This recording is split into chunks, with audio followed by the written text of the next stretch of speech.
Okay, welcome everybody. This is the Interlude. This is not actually any game preview. This is just more to explain how how bringing all your stories together works. So first of all, you probably want to be around level 30, in my opinion. At least over level 30 before you start continuing on to the final chapters. Best way, obviously, to level up is to go through the challenge dungeons. Recommend, since how the challenge dungeons work is that the final chest is constantly random, and you get some really crappy items, but for the most part you also get some really good items. It's recommended that you go through the challenge dungeons several times.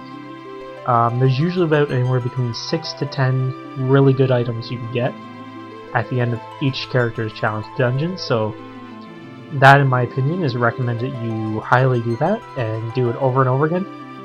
And that should easily get you to that should easily max out everybody's levels at level 40, except for Theodore Kane's chapter, where they can go up to level 50, but everybody else goes to 40. So yeah, complete everybody's challenge dungeon. Do it several times to get all the really good items. Usually there's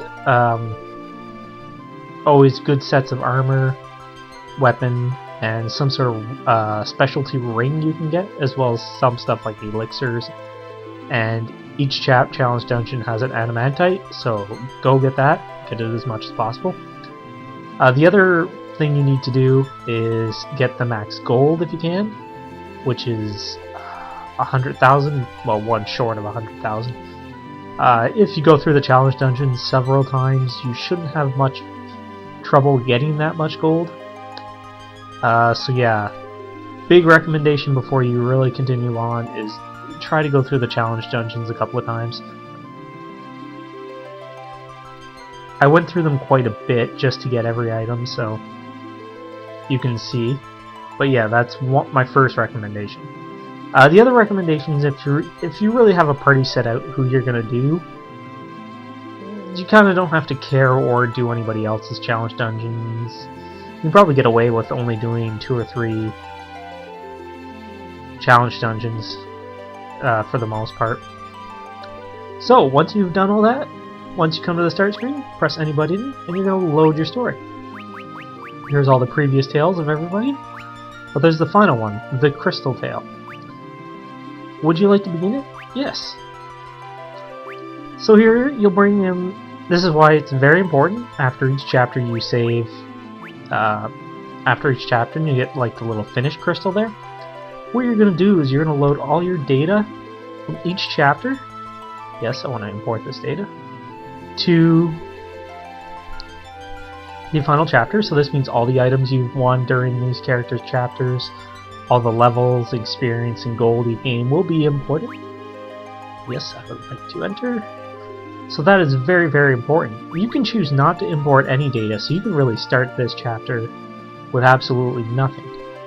And basically, not absolutely nothing, but I mean, like, here I don't have to necessarily input Column's Tale. I can say, no, I don't have no data, so I missed it.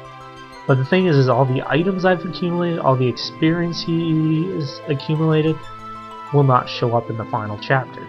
So it's always recommended that you should import your best save for each of the characters. This is why also it's important to save in different files and not the same file. If you import no data,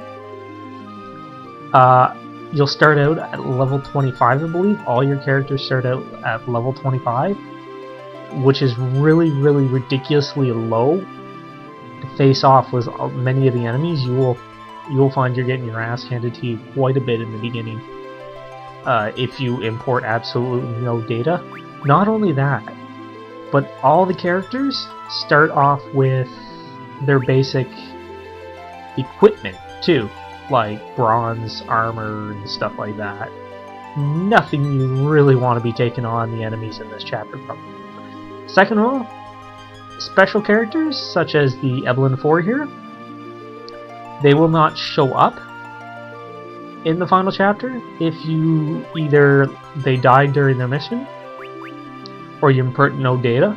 So if you import no data, the only one that's going to show up is Edge. That's why it's recommended, not only to include them later, but it makes Edge's dungeon a lot easier to go through. This is why it's very important that these 4 survive. If any of them die at one point, this makes Edge's Tale really, really difficult, as well as his challenge dungeon. So it's well worth it if they die to start over again. So import them. Some characters you'll notice, like this Black Mage, White Mage, and this Dark Dragon Cain. These guys do not matter, they will not show up. So their stats don't really matter. It's just Porums here is the only one. So like I said, if you really don't if you really don't care about certain characters, wink wink wink wink wink, you might not really bother doing their story or really grinding them up. So you might want to import no data. It's up to you, while these guards don't show up as well. And our good buddy Fusoya does not show up if we import the data. So import all your data, do all the challenge dungeons, try to get as many of the good items at the end of the challenge dungeons as you can. Try to get max gold for each dungeon, or chapter. And try to be at least level 30, I would recommend, for everybody. So let's finish this off, and we'll just import the last one and begin our tale.